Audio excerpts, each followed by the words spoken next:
Rainbow ചപ്പാത്തിയാണ് ഉണ്ടാക്കുന്നത്.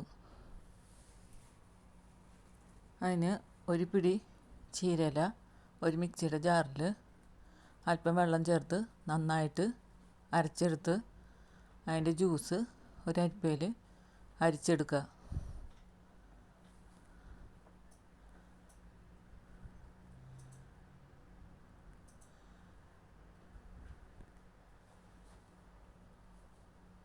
ഇതിൽ ആവശ്യത്തിന് ഉപ്പ് ചേർത്ത് ഒരു കപ്പ് ഗോതമ്പ് പൊടി കുറച്ച് ഇട്ട് കൊടുത്ത് നന്നായിട്ട് മിക്സ് ചെയ്ത്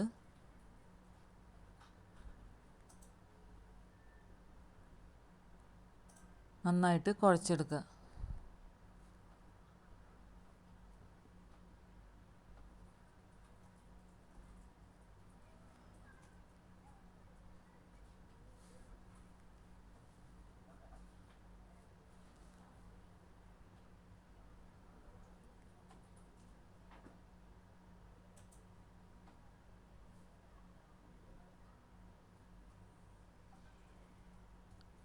നന്നായി കുഴച്ചെടുത്ത മാവ് ഒരു ബൗളായി മാറ്റി വെച്ചതിന് ശേഷം ഒരു ക്യാരറ്റിൻ്റെ പകുതി മിക്സിയുടെ ജാറിലിട്ട് അല്പം വെള്ളം ചേർത്ത് നന്നായിട്ട് അരച്ച് അതിൻ്റെ ജ്യൂസ് അരിച്ചെടുക്കുക.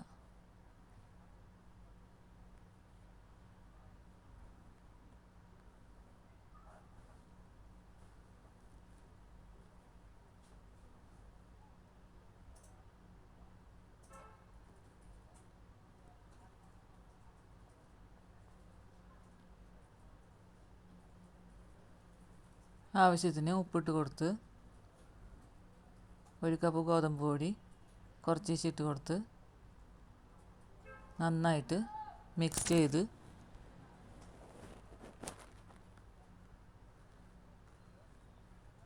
നന്നായി മിക്സ് ചെയ്ത് കുഴച്ചെടുക്കുക.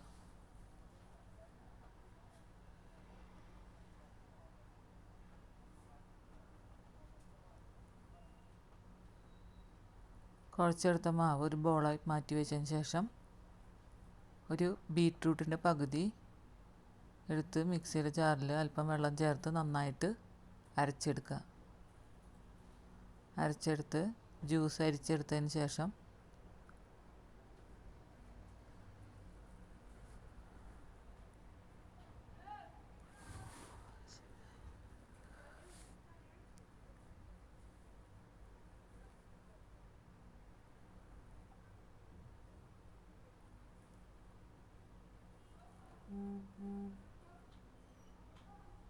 ആവശ്യത്തിന് ഉപ്പിട്ട് കൊടുത്ത് ഒരു കപ്പ് ഗോതമ്പ് പൊടി കുറച്ച് ഇട്ട് കൊടുത്ത് നന്നായിട്ട് മിക്സ് ചെയ്ത് നന്നായിട്ട് കുഴച്ചെടുത്ത് ഒരു ബോളായി മാറ്റി വയ്ക്കുക. അതിന് ശേഷം അല്പം വെള്ളം ആവശ്യത്തിന് വെള്ളമൊഴിച്ച് 1/4 ടീസ്പൂൺ മഞ്ഞൾപ്പൊടി ആവശ്യത്തിന് ഉപ്പിട്ട് നന്നായി മിക്സ് ചെയ്ത് അതിലേക്ക് ഒരു കപ്പ് ഗോതമ്പ് പൊടി ഇട്ട് കൊടുത്ത് നന്നായി മിക്സ് ചെയ്ത് നന്നായി കുഴച്ചെടുക്കുക. ഇതുപോലെ 4 ബോൾസ് നന്നായി കുഴച്ചെടുത്തിട്ടുണ്ട്. അതിൽ ഓരോ ബോൾസ് ചപ്പാത്തി പലകയിൽ വെച്ച് നന്നായിട്ട് പരത്തിയെടുക്കുക. ക്യാരറ്റ് വെച്ച് ചെയ്ത ബോൾ നന്നായിട്ട് പരത്തിയെടുക്കുക. അതിന് ശേഷം ബീറ്റ്റൂട്ട് വെച്ച് ചെയ്ത ബോളെടുത്ത് നന്നായിട്ട് പരത്തിയെടുക്കുക. ആവശ്യത്തിന് ഗോതമ്പ് പൊടി ഇട്ട് കൊടുത്ത് നന്നായിട്ട് പരത്തിയെടുക്കുക.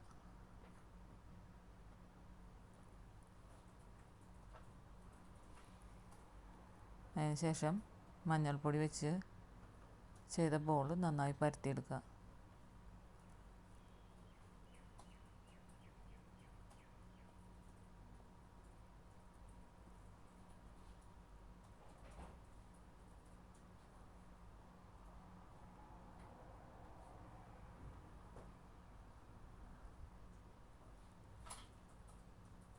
അതിന് ശേഷം ചീരല വെച്ച് ചെയ്ത ബോൾ നന്നായിട്ട് പരത്തിയെടുക്കുക.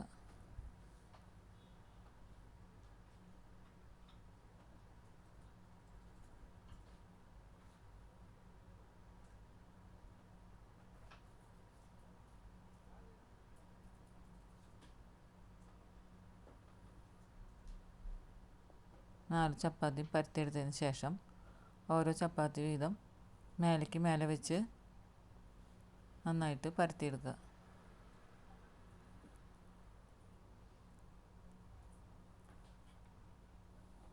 നന്നായി പ്രസ് ചെയ്ത് കൊടുക്കുക.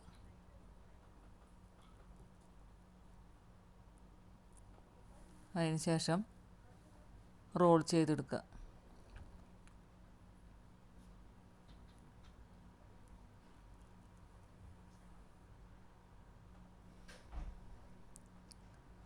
റോൾ ചെയ്തെടുത്തതിന് ശേഷം ഒരു കത്തിയെടുത്ത്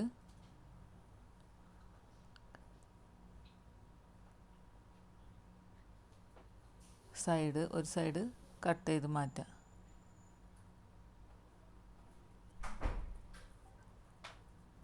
അതിന് ശേഷം അടുത്ത സൈഡ് കട്ട് ചെയ്ത് മാറ്റാം. അതിന് ശേഷം നല്ല റൗണ്ട് ഷേപ്പിൽ കട്ട് ചെയ്തെടുക്കുക മാവ്. റൗണ്ട് ഷേപ്പിൽ കട്ട് ചെയ്ത മാവ് ഓരോന്നെടുത്ത് ചപ്പാത്തി പലകയിൽ വെച്ച് നന്നായി പരത്തിയെടുക്കുക. അല്പം ഗോതമ്പ് പൊടി ഇട്ട് കൊടുത്ത് നന്നായിട്ട് പരത്തിയെടുക്കുക.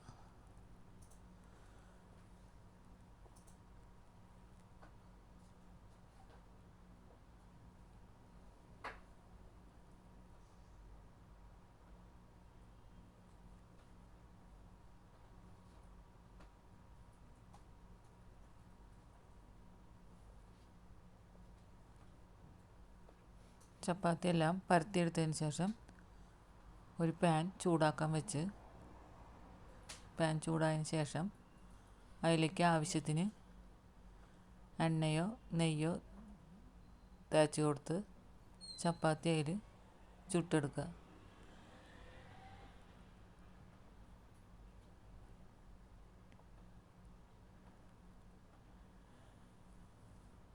ചപ്പാത്തിയുടെ 2 സൈഡും തിരിച്ച് മറിച്ചിട്ട് വേവിച്ചെടുക്കുക.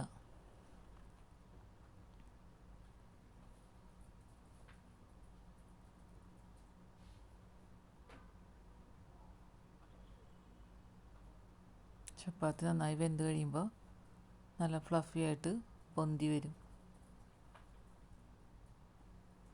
റെയിൻബോ ചപ്പാത്തി റെഡിയായി. ഇതിങ്ങനെ ചപ്പാത്തി കുട്ടികൾക്കൊക്കെ ഉണ്ടാക്കി കൊടുത്താൽ കുട്ടികൾക്കൊക്കെ വളരെ ഇഷ്ടമായിരിക്കും.